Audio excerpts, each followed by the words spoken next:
for a muse of fire that would ascend the brightest heaven of invention. A kingdom for a stage, princes to act, and monarchs to behold the swelling scene. Then should the warlike Harry, like himself, assume the port of Mars, and at his heels, leashed in like hounds, should famine, sword, and fire crouch for employment. But pardon, gentles, all the flat, unraised spirits that hath dared on this unworthy scaffold to bring forth so great an object. Can this cockpit hold the vasty fields of France? Or may we cram within this wooden the very casks that did affright the air at Agincourt? Oh, pardon, since a crooked figure may attest in little place 1,000,000, let us, ciphers to this great accompt on your imaginary forces, work.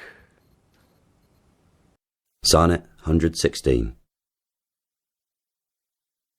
Let me not to the marriage of true minds admit impediments. Love is not love which alters when it alteration finds, or bends with a remover to remove. Oh no, it is an ever-fixed mark that looks on tempest and is never shaken. It is the star to every wandering bark, whose worth's unknown although his height be taken. Love's not time's full, though rosy lips and shakes within his bending sickle's compass come. Love alters not with his breath oars and wakes, but bears it out e'en to the edge of dumb. If this be errand upon me proved, I never writ, nor no man ever loved. Two households, both alike in dignity, in fair Verona where we lay our saying. From ancient grudge break to new mutiny, where civil blood makes civil hands unclean. From forth the fatal lines of these two foes, a pair of star-crossed lovers take their life, whose misadventured, piteous overthrows doth, with their death, bury their parents' strife. I have been studying how I may compare this prison where I live unto the world.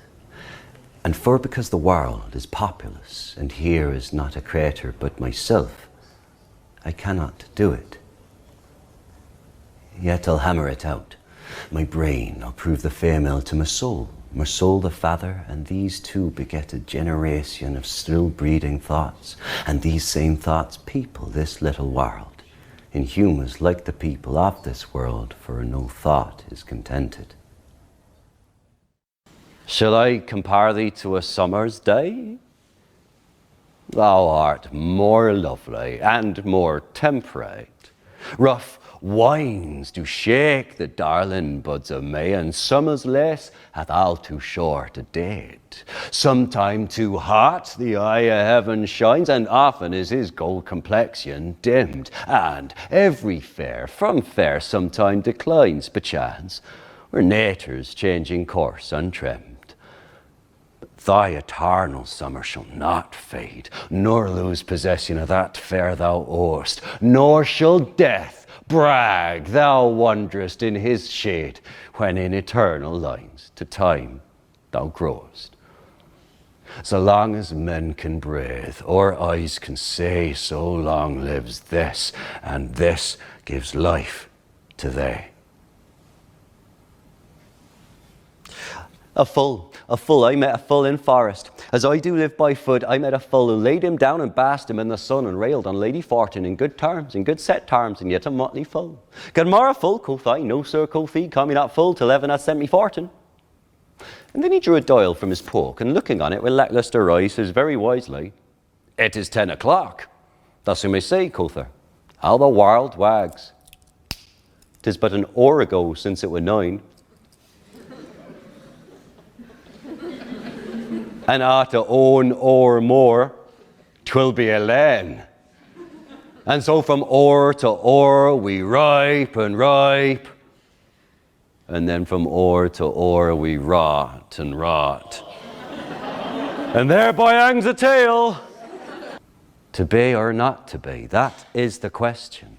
Whether it is nobler in the mind to suffer the slings and arrows of outrageous fortune, or to take arms against a sea of troubles and by opposing end them.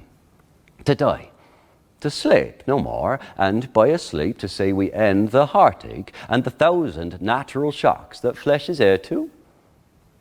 'Tis a consummation devoutly to be wished. To die, to sleep perchance to dream, aye, there's the rub. For in that sleep of death, what dreams may come when we have shuffled off this mortal coil, must give us pause. There's the respect that makes calamity of so long life, for who would bear the whips and scorns of time? The oppressor's wrong, the poor man's contumely, the pangs of disprized love, the law's delay, the insolence of office, and the spurns that patient merit of the unworthy takes, when he himself might his quietus make with a bare bodkin. Who would these fardels bear to grunt and sweat under a weary life, but that the threat of something after death, the undiscovered country, from whose bourne no traveller returns, puzzles the will and makes us rather bear those ills we have than fly to others that we know not of. Thus conscience doth make cords of us all, and thus the native hue of resolution is sicklied o'er with the pale cast of thought, and enterprises of great pith and moment with this regard, the currents turn awry and loose the name of action. Soft you now, the fair Ophelia. Now is the winter of our discontent made glorious summer by this sun of York, and how the clouds that lowered upon our house in the deep bosom of the ocean buried. Now are our brows bound with victorious wreaths, our bruised arms hung up for monuments, our stern alarums changed to merry matins, our dreadful marches to delightful measures. Grim-visaged war hath smoothed his wrinkled front, and now, instead of mounting barbed steeds to fright the souls of fearful adversaries, it capers nimbly in a lady's chamber to the lascivious pleasing of a lute.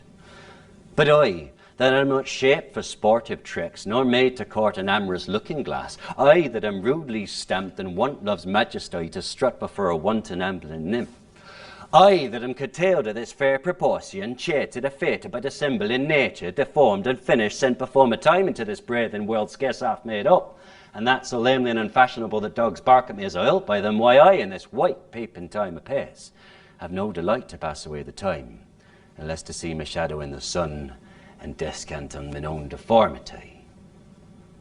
Did you hear it? Not cheated to feature by dissembling nature. I, that am curtailed of this fair proportion, chated, affected by dissembling nature. Not de-dum, de-dum, de-dum, de-dum, de-dum. Da, da, da, da, da, da, da, da, da, da. Chated, affected by dissembling nature. Somehow, in this accent, in this speech, Shakespeare makes the iambic pentameter canter for Richard.